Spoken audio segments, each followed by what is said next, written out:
Kompas TV, ruang sidang di Pengadilan Negeri Cirebon sudah penuh oleh pengunjung dan juga para pemohon dan termohon. Dan informasi yang kami terima terakhir bahwa salah satu saksi fakta yang akan bersaksi hari ini, Liga Akbar, sudah tiba di Pengadilan Negeri Cirebon, Jawa Barat. Dan sebelumnya tadi yang Anda saksikan ada visual dari dua saksi yang juga akan memberikan keterangan. Nah, ini yang Anda saksikan saat ini adalah Widya Sari dan Mega Lestari Supriyatin. Kedua orang ini adalah rekan dekat Vina, korban pembunuhan atau peristiwa yang terjadi di tahun 2016 lalu. Ya, saya kembali ke Prof. Jamin sedikit lagi membahas soal tadi, jika memang 8 terpidana ini begitu masif melawan begitu kepada Ibtu Rudiana dengan upaya hukumnya, segala upaya hukumnya, termasuk Saka Tatal yang saat ini menjalani PK, dan 7 terpidana lainnya yang seperti menunggu putusan PK ini untuk ancang-ancang mengambil PK juga, mengajukan PK juga terhadap kasus yang dihadapinya. Ini sangat masif, 8 terpidana melawan kembali Ibtu Rudiana dengan upaya hukumnya. Kalau begitu Ibtu Rudiana tidak bisa tinggal diam kalau memang semua against Ibtu Rudiana begitu saat ini. Justru saat ini penting ya bagi dia untuk hadir dan melalui jaksa penuntut umum justru tentunya betul. Nanti jaksa penuntut umum yang menghadirkan dia setelah kesempatan daripada pemohon PK. Jadi pemohon PK menghadirkan saksi, bukti, nanti giliran dari JPU untuk menghadirkan bukti saksi. Kita tunggu aja apakah dia nanti mau nggak untuk menghadirkan saksi bukti Ibtu Rudiana.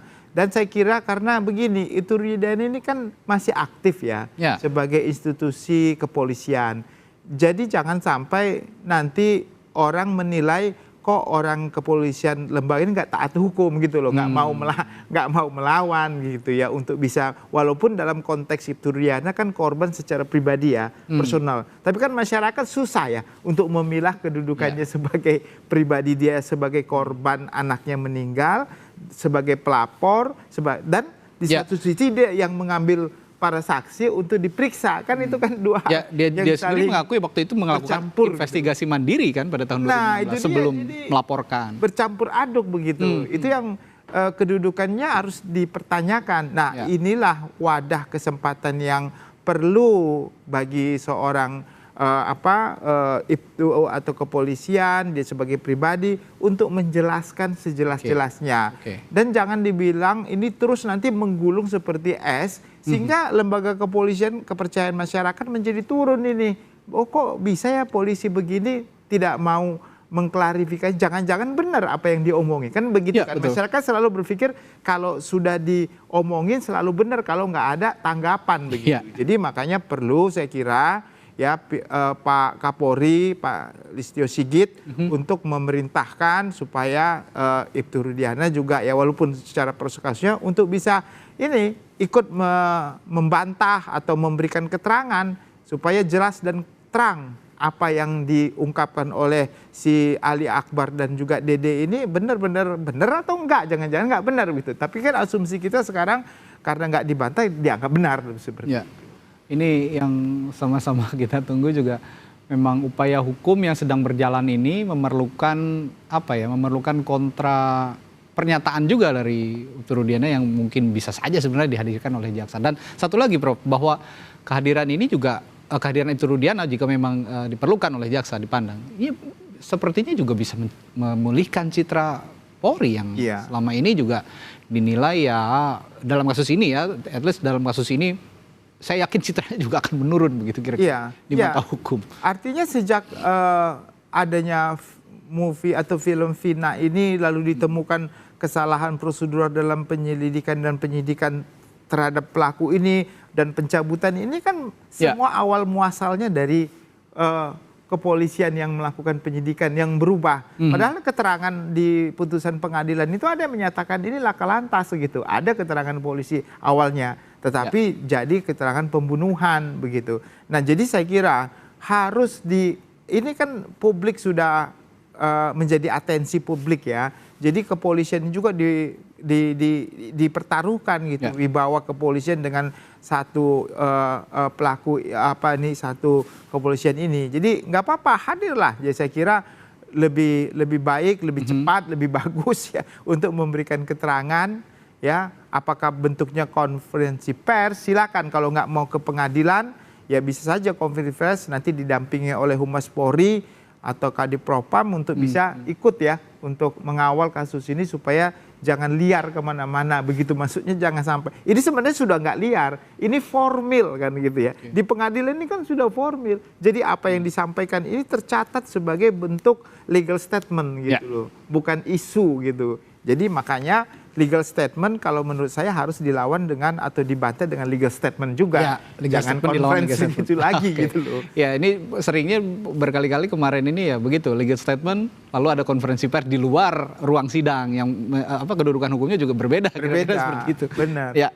Nah, saya ingin tanyakan juga nih Prof, kalau ada saat ini kan sepertinya tadi saya belum bisa pastikan juga, kami belum bisa pastikan juga apakah 5 atau 8 saksi ya sepertinya ya kisaran itu ya 5 hingga 8 saksi yang akan dihadirkan dalam sidang hari ini. Nah, kalau menurut analisis Anda atau pengamatan Anda juga dalam gelaran sidang PK biasanya kalau untuk sidang pembuktian dengan katakanlah 8 saksi begitu, ini memerlukan sidang yang berkelanjutan atau berhari-hari atau cukup dalam 1 hari diselesaikan? Belum lagi besok sepertinya juga akan ada saksi, ada ahli yang gali keterangannya. Iya, saya sudah sempat juga dulu kita katakan ini bisa jadi panjang karena kalau saksinya banyak. Kalau jadi, tergantung saksi. Iya, tergantung saksi. Nah ini dari 8 saksi ini kalau memang dihadirkan semuanya pada hari ini, tentu harus diselesaikan sampai jam berapa juga harus diselesaikan karena tentu saksi ini kan punya kesibukan masing-masing ya. Dan juga saksi ini justru kalau dihadirkan di hari berikutnya bisa jadi nanti macam-macam, bisa keselamatannya dan segala macam ya, jadi berubah gitu. Jadi harus diselesaikan. Pada umumnya ya tentu saksi ini ada yang cepat, ada yang lambat ya, tergantung kepada substansi yang dia ingin sampaikan terkait dengan novum itu. Kalau dia jawabannya nggak tahu atau lupa atau ya saya nggak ngerti ya, itu cepat akan selesai cepat. Tapi kalau dia menerangkan banyak ngerti dan hakim ingin menggali lebih banyak lagi, ya pasti akan ditanya lebih dalam. Tapi kalau dalam konteks sidang begini dari PK, hakim itu nggak begitu aktif karena dia tidak mencari kebenaran material daripada bukti ya. Dia cuma tanya sedikit nggak banyak lah, tapi lebih banyak terkait dengan formalitas bukti. Bukan buktinya ini ada terkait dengan itu nggak, kamu nggak, jadi nggak itu hanya memperkuat novum gitu ya. Iya, dia hanya formalitas. Benar nggak isinya seperti ini kamu katakan? Benar nggak dapat ini kamu yang ngomong? Ya benar. Udah cukup. Dia nggak akan nanya, oh dari mana kamu tahu? Oh dari mana?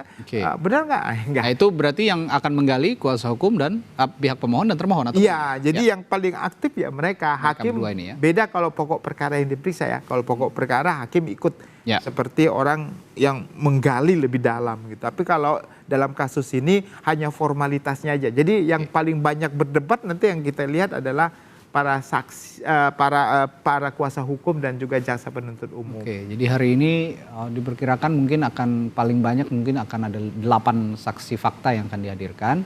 Dan salah satunya atau beberapa diantaranya sudah tampak di ruang sidang. Ada Liga Akbar yang ada di kiri atas layar kaca Anda. Ini adalah Liga Akbar. Lalu juga di kanan layar kaca Anda, kanan atas, itu ada saksi dari kuasa hukum Saka Tatal juga yang dihadirkan. Ini adalah 2 rekan dekat dari korban Vina, bernama Widya Sari dan Mega Lestari Supriyatin. Nanti kalau memang besok ada sidang lanjutan begitu, kabarnya begitu, ini kan juga sepertinya akan menghadirkan ahli juga. Ini kan akan memperkuat beberapa novum juga nih yang diajukan oleh Saka Tatal. Nah, saya tertarik dengan pernyataan kuasa hukum Saka Tatal yang rencananya katanya menghadirkan mantan Kabar Eskrim Pak Susno Duaji dan juga mantan Wakapolri Pak Ugro Seno. Ini dalam beberapa kesempatan yang lalu Pak Susno Duaji di layar Kompas TV juga berkesempatan saat live mengatakan sepertinya tidak pas katanya untuk hadir karena tidak berkapasitas sebagai ahli karena saya adalah pelaku begitu, pelaku penyelidik dan penyidik begitu kepolisian.